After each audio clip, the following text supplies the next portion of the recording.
Saturday night, I was at Huntington High School talking to their football players. And we were talking about how to be successful in life. And I asked the same question. And they're seniors coming out of high school. And they had no idea what they wanted to be in life. Some of them said, well, I want to be a professional football player.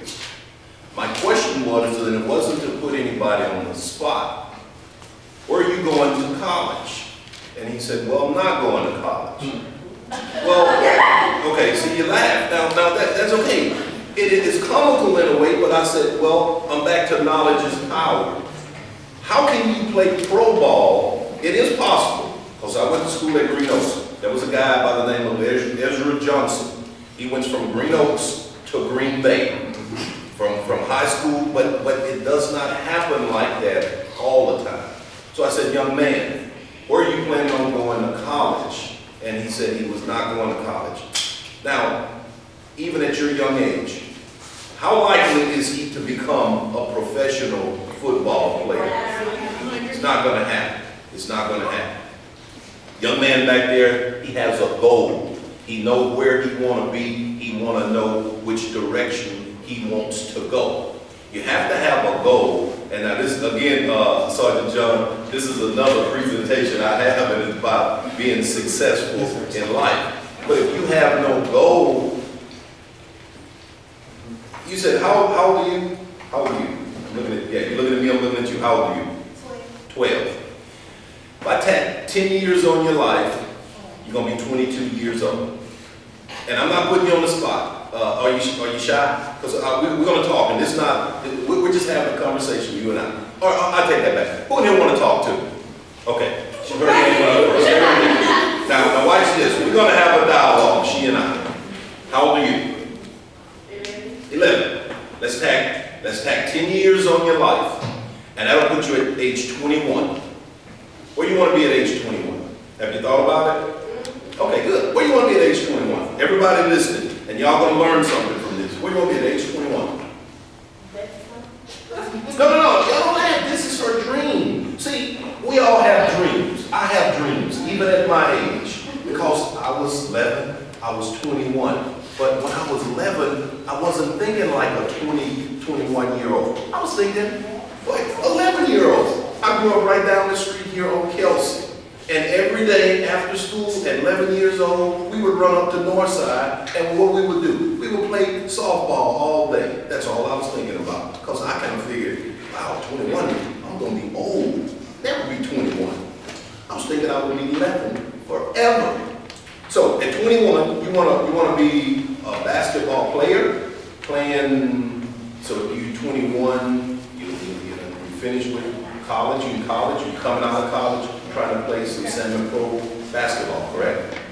Okay, now let's just say we move it up, you're 25. You're playing semi-pro basketball now. We're going to speed it up a little bit. Then you have a knee injury, and it takes you out of the game, and you can't ever play basketball no more.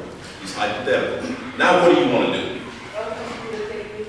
Computer technician. So while you was in college playing ball to go to the pros, you was also taking courses so you could be a computer technician, right? I mean, yes. Because if you were not doing that, see, once you have that knee injury, and I know a lot of young men, they started out playing college, they went to the pros, and in their first year, boom, knee injury. It took them out. They had nothing to fall back on, so now their career is over. So what are you going to do now? Because the only reason you went to college is because you wanted to be a pro ball player. Knowledge is power. You have to get something else. And trust me, you're going to get older. This same room, I sat in this room at your age. And I'm going to tell you something, because I want to, as you say, I want to keep it real. I was bad. But at 11 years old, I think you're supposed to be bad to a certain extent, but I was respectable. When I say I was bad, we would cut class and we would go, is the stadium still back here out in the road? And we would hide out in the bleachers. Now, we were not very smart because once you get to the bleachers, there's nowhere to go.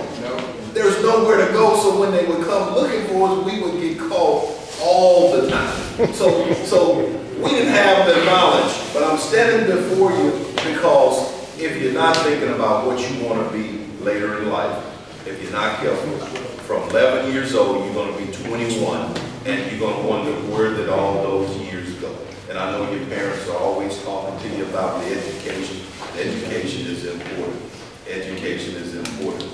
I did move away from the Cooper Road, but I'm doing things now on the Cooper Road trying to give back. A lot of people leave the Cooper Road and they never come back. I don't live up here now, but I try to come back. That's my reason for coming here, and I thank Sergeant John for bringing me up here because I'm trying to give something back. I'm trying to tell you young people what nobody told me, and I learned a lot of things the hard way.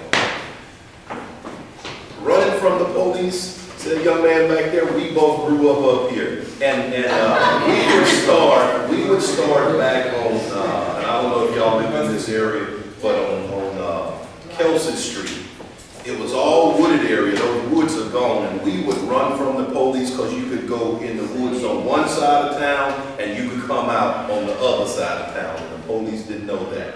I never thought I would be a law enforcement officer because I would see that uniform and I did not have any love for a police officer.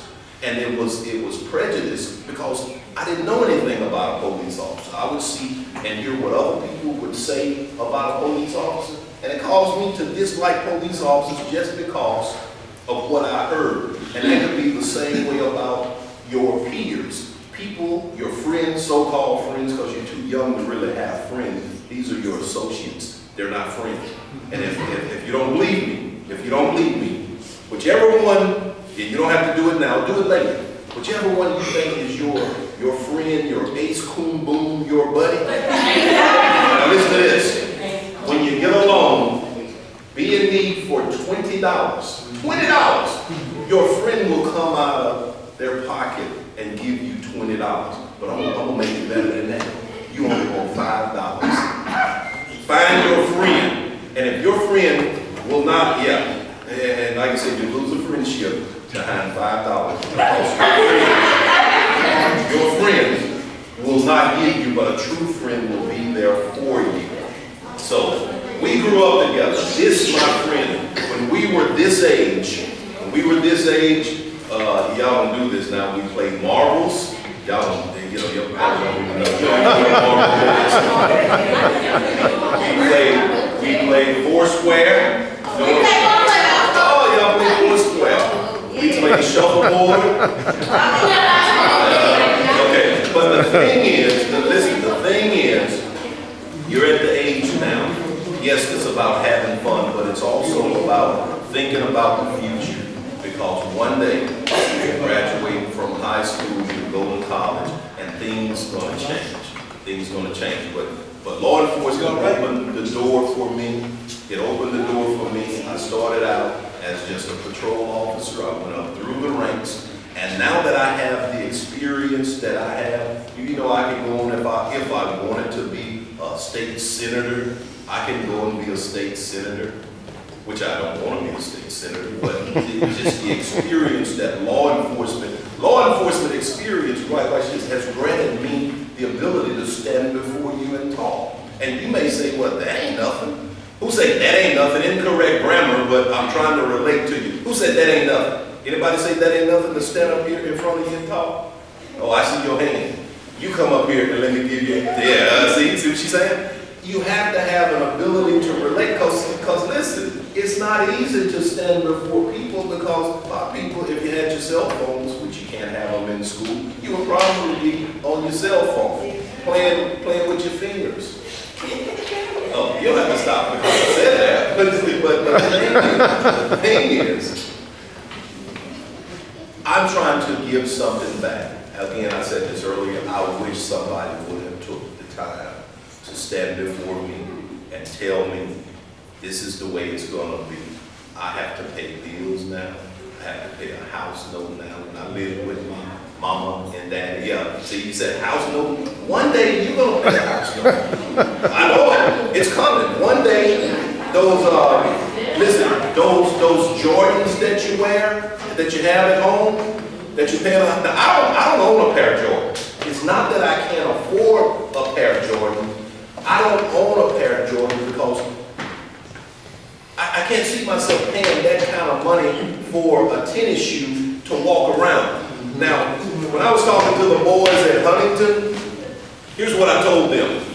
I said, there was a time when I was young and an old man told me, boy, get you a good pair of shoes. I didn't understand that because I was so concerned about the way the shoes look on my feet. And a lot of you now, you're young, you are concerned about that. You want the name brand. But as I got older and those shoes started hurting my feet, I was concerned about the way the shoe was feeling on my feet. And that's the way life is. You're going to change. You're not going to be concerned about the way I look as far as the way I dress, the shoes I wear. Your concern is going to be, how does that shoe make my feet feel? And that's when you, and like this, you're at the age you don't even have corns on your toes. Go home and talk to your grandmother and your grandfather.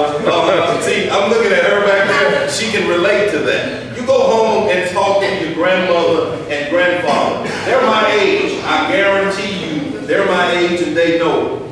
It's from wearing those shoes that were too small when you were young. It affects them. That's it. So get you some good shoes now. Get away from all of that Jordan stuff. Because here's what you don't know. How much Jordans cost? Hold on. Let me see a hand. Let me see a hand. I'm on the first hand. Somebody will tell me how much a Jordan. Okay. How much does Jordans cost? $120 for a pair of Jordans. Now like this. That's how much you'll pay for a pair. Can anybody tell me how much it costs to make a pair of Jordans? $20. I need a hand. Anybody? Okay, I have a hand in the back. He's going to tell you how much it costs to make a pair of Jordans. They made in Taiwan. They cost $20. $20. Okay, $20. Listen to me. Y'all listen up. $20 Listen. Make a pair of Jordans. They make them overseas. They bring them back here. They sell them for $120. I think that's cheap. Yeah, that is cheap. Jordan now, you can't get that Jordan for $120. I'm back to this. I do not own a pair of Jordans. I have two pair of tennis shoes that I jog in. They're not Jordans, they're Nikes. I think I paid too much for those shoes. When you get older, a lot of things that you're doing now won't matter. Yes, you're young. Enjoy life. Be respectable to adults, but think about the future. Young lady over there, when I told her she's going to pay a house note one day. You're going to pay it unless you want to live outside in a tent. But if you do that, you're going to have to still pay somebody to put that tent up on their property. Everything costs. Nothing is free, young people. Nothing is free. Your parents do things because they love you, because they love you. That's why they buy you things now and they want the best for you. But Sergeant, I'm going to end it because I can talk to them forever. I'm on the road now. Anybody have any questions about anything? There are no dumb questions. But find something you want to do in life. Start applying yourself now. Stay in school. And I guarantee you in life you can be successful. I thank you for having me.